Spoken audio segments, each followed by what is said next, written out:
네, 안녕하십니까. 우리 정치의 유명조입니다. 네, 오늘 의대 정원과 공무원 처우 논란에 대해서 앞선 분들의 발표를 잘 들었습니다. 저는 정부와 규제라고 하는 주제로 간단하게 발표를 해보도록 하겠습니다. 현재 앞서 발표에서도 말씀하셨지만 이제 공공부문 일자리 현황이 나왔습니다. 2017년도 기준으로 봤을 때 241만 개 정도 됩니다. 2019년도에 임금근로 일자리 수는 1873만 개.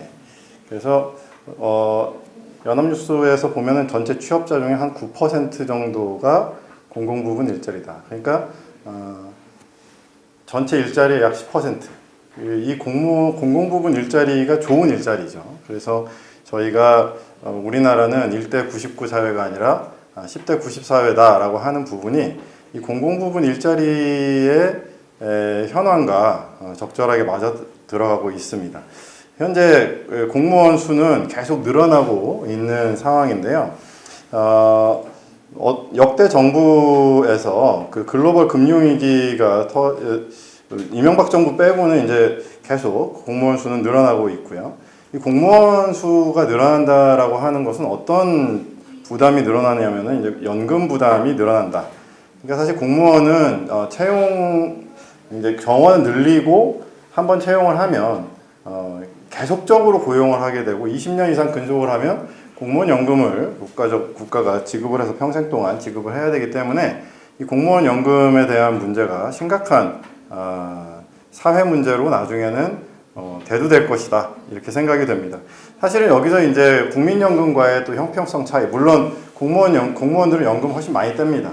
많이 떼면서 많이 받는데 국가에서 지원하는 금액도 그만큼 훨씬 더 많아지는 것이죠.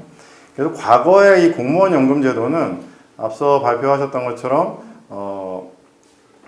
그러니까 상호 하박 구조, 그러니까 9급 공무원, 8급 공무원들은 처우가 약하다. 그렇기 때문에 뭐 급여가 수준이 좋지 않으니 연금으로 나중에 보상할게. 이게 이제 사실은 기본적인 컨셉이었는데 지금 어떻습니까? 고위직으로 올라갈수록 기본 연봉도 올라갈 뿐만 아니라 온갖 수당과 뭐 이런 것들과 복지 이런 것들이 중소기업 근로자랑은 비교할 수 없을 정도로 강하게 되고 있죠. 그래서 사실은 공무원들이 누리고 있는 혜택은 급여적인 혜택뿐만 아니라 비급여적인 혜택들도 같이 포함되고 있습니다. 그렇기 때문에 민간 부분에서 느끼는 어떤 온도차는 훨씬 더 격심할 수밖에 없는 것이죠. 그리고 하는 직무 자체도 그렇습니다. 하급직은 주어진 일을 하면 되고 상급으로 올라갈수록 이 권한이 주어지는 자리입니다. 이건 나중에 또 말씀드리도록 하겠습니다. 공공부문은 규제라고 하는 칼을 들고 칼질을 하는 어떤 그런 구조죠. 그래서 우리나라는 규제 사회입니다. 근데 이 규제가 구조적으로 공무원의 존재 가치는 규제를 하기 위해서 존재하고 있다라고 해도 과언이 아니죠. 공무원이 하는 일은 지원하고 규제하는 일입니다. 근데 지원하는 부분은 이제 복지 부분에서 지원을 많이 하죠. 그래서 복지 또 소방직, 경찰 공무원, 군인 이런 어떤 그 안전을 지키고 대국민 서비스를 하는 부분의 공무원들은 사실은 필요하다고 생각이 됩니다. 그런데 그것도 자세히 들여다보면은요, 거기에서 공무원이 직접 실무를 해서 직접 대국민 서비스를 하는 공무원이 있고 민간에 위탁을 주는 경우가 많이 있습니다. 사실은 모든 복지기관에서 공무원들이 하는 일은요, 민간 위탁기관을 관리하는 일입니다. 한 7급만 돼도 관리자예요. 엄청난 예산과 이 관리 권한을 가지고 선정을 하죠. 그러니까 결과적으로는 공무원이 하는 일이라고 하는 게 민간에서는 그 일을 받기 위해서 7급, 심지어는 8급 이런 분들한테 이렇게 갑이죠. 슈퍼갑. 공기업도 공무원이 슈퍼갑이죠. 그래서 예를 들어서 국토부 공무원이 슈퍼갑이면 그 밑에 LH공사가 있고 그 LH공사 밑에 수많은 건설회사들이 쫙 있고 그 밑으로 이제 하도급이 쭉 이어지는 이런 형태의 구조. 그러니까 LH는 건설업체에서는 갑 노릇하다가 국토부 가면 과장급 한테도 또 굽시굽시 거려야 될 수밖에 없는 이런 구조입니다. 그러니까 그 공무원들이 하는 일은 뭐냐면 규제와 기득권을 가지고 칼질을 하기 때문에 젊은데 상당한 권한, 그러니까 그것은 자기의 권한이 아니라 국가가 부여한 권한인데 그러한 일들을 많이 하게 되는 것이죠. 그러니까 어느 정도 이제 그 직급이 올라가면 실무를 안 합니다. 대부분 이렇게 지시하고 관리 감독하고. 그래서 그런 지시하고 관리 감독하는 인력이 계속 많아지면서 위로 가면 이제 정치권과 교류하면서 이제 눈치를 보는. 그런데 그 사람들한테 어마어마한 돈을 주는 거예요. 사실은 그런 일들을 하는 게 그렇게 어려운 일인가 하는 생각을 하게 되는 것이죠. 참 우리 사회가 얼마나 경직된 사회인가. 국가 진입 규제 강도 국제 비교 지수가 있는데요. 우리나라는 38위입니다. 1등이 대만이고요. 독일, 미국, 일본, 중국, 심지어는 이집트보다도 경직된 사회다. 이 진입 규제에는 공공 부분은 진입 규제가 너무나도 어렵죠. 그래서 청년들은 사실은 문과, 인문사회 계열의 청년들은 이 공공 부분에 진입하기 위해서 그냥 사력을 다하고 있다 해도 과언이 아닙니다. 예. 그리고 심지어 이제 요새 이제 좀 머리가 깨인 청소년들은 아예 대학을 안 가고 그냥 공무원 시험을 준비를 합니다. 그리고 또 머리가 깨인 직장인들은 40살에 공무원 시험을 준비해요. 난 공무원 연구 안 받아도 좋으니 나는 공무원 될래. 이런 사람들이 나오고 있습니다. 정상이 아니죠. 그리고 이 규제 사회에서 갖고 있는 진입 장벽들이 있죠. 변호사도 일종의 규제 사회였었는데 사실 사법시험 제도가 깨지고 로스쿨이 도입되면서 변호사 수가 증가하는 과정 속에서 엄청난 저항들이 일어났었죠. 그랬는데 이 변호사 시험이 로스쿨로 전환되면서 이제 비용 문제로 또 다른 진입 문제가 이제 생겼습니다. 그리고 지금 의대 정원 확대 문제도 일종의 그 면허 숫자를 조정하는, 결국은 이제 학교 면허를 발급하는 숫자를 조정함으로써 의사가 많이 배출할 수 없어요. 그리고 의대를 통하지 않으면 의사가 될 수 없다. 그리고 외국에서 공부해도 의사가 될 수 없다. 그러니까 결국은 국내 의사 면허 제도를 가지고 규제를 하는 거거든요.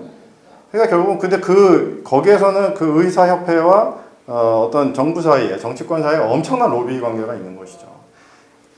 국민들은 의사 수가 좀 많아지면 안 되나? 그리고 왜 의사들은 이과에서 초 엘리트들만 들어가야 하는가? 그만큼 공대보다는 의사가 아직까지도 좋다라고 하는 것이 그냥 상식이죠. 과학고를 나온 학생들은 그래서 의대를 가지 못하게 규제할 정도로. 네? 과학고 나온 학생들이 그러니까 어떻게 합니까? 공대 갔다가 나중에 의대로 들어가는, 재수해서 의대 가고 뭐 이런 식으로. 정상이 아닌 사회입니다. 그렇기 때문에 현 정부 입장에서 공공의료를 통한 의료인을 의대 정원을 좀 늘려보겠다라고 한 것은 어제 오늘의 일은 아닌데, 이 정부의 방식은 어떤 문제를 야기하고 있냐면, 민간 부분을 설득해서 민간 부분에서 자율적으로 이 규제들이 혁신되면서 역동성을 가진 방식이 아니라 공공 부분을 통해서 이 부분을 해결하려고 하는데 문제가 있다라고 하는 것입니다. 그러니까 의대 정원 늘리는 거에 대해서는 사실은 반대할 이유가 없어요. 왜냐하면 의사들이 좀 평범해질 필요가 있거든요. 물론 현업에 나가면 말이 많습니다.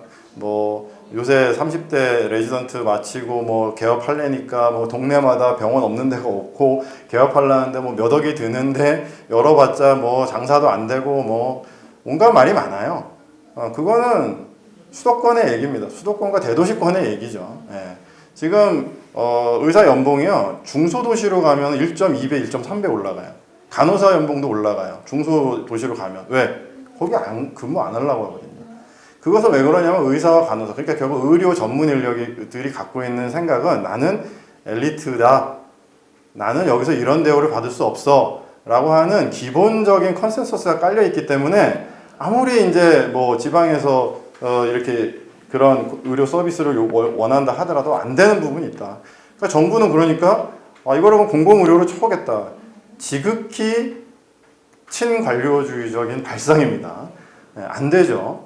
그러니까 이거는 장기적으로도 바람직하지도 않고, 기존의 기득권자들인 어떤 의사협회에서도 극심한 반발을 일으키는 방식이기 때문에 사실 별로 유리하지도 않고 소란만 하고 결국은 뭐 된 것도 없어요. 그걸 이 코로나 엄중한 정국에 이걸 또 터트려가지고 한동안 시끄럽게만 만들어서 의료의 몇 주의 공백만 만들었다는 것이죠. 그러니까 얼마나 아마추어적인 이 정책이 발상이냐라고 하는 것이죠. 그러니까 그냥 의사 수를 늘리고 면허 수를 늘려주면 돼요. 그리고 외국에서 의사 받은 사람들 면허 국내에서 개업할 수 있게 해주면 됩니다. 됩니까? 안 되죠. 근데 의지가 있으면 할 수 있을까요? 할 수 있죠. 왜? 지금 국회 과반수로 이상을 갖고 있는데 왜 못합니까? 예. 문재인 정부는 지금 지상파 또 언론을 거의 다 장악하고 있어요. SBS 빼놓고는 다 친정부 라인이라고 봐도 과언이 아닙니다. 예. 뭐가 문제입니까? 근데 방식이 달라요. 그러니까 결국은 후지다. 여기 규제 샌드박스 1년 성과에서요. 1년 동안에 1차년도에 총 195건의 규제가 풀렸습니다. 이렇게 규제 샌드박스도 이 공무원들이 또 하는 일이에요. 그러니까 공무원들은 계속 자기들이 할 일을 만들어. 그래가지고 뭔가를 계속해. 그리고 계속 뭔가를 해요. 195건. 근데 20대 국회에서 규제 관련 법안 3,313개 나왔어요. 네. 놀랍네요. 네, 195개 규제 해소하느라고 규제 샌드박스 만들어서 난리치고, 네, 국회에서 그냥 3,000개 때려버려요. 무슨 의미입니까, 이게? 우리나라는요, 뭐, 네거티브 규제가 안 돼요. 왜냐면 법 체계가 자체가 그냥 파지티브 규제로 막 이렇게 막 누더기로 만드는 어떤 법 체계가 있기 때문에 아무리 뭐 규제 샌드박스 뭐 해도 네거티브 규제로 전환할 수가 없기 때문에 우리나라는 계속 공무원이 우위지를 점할 수밖에 없는 구조로 가고 있습니다.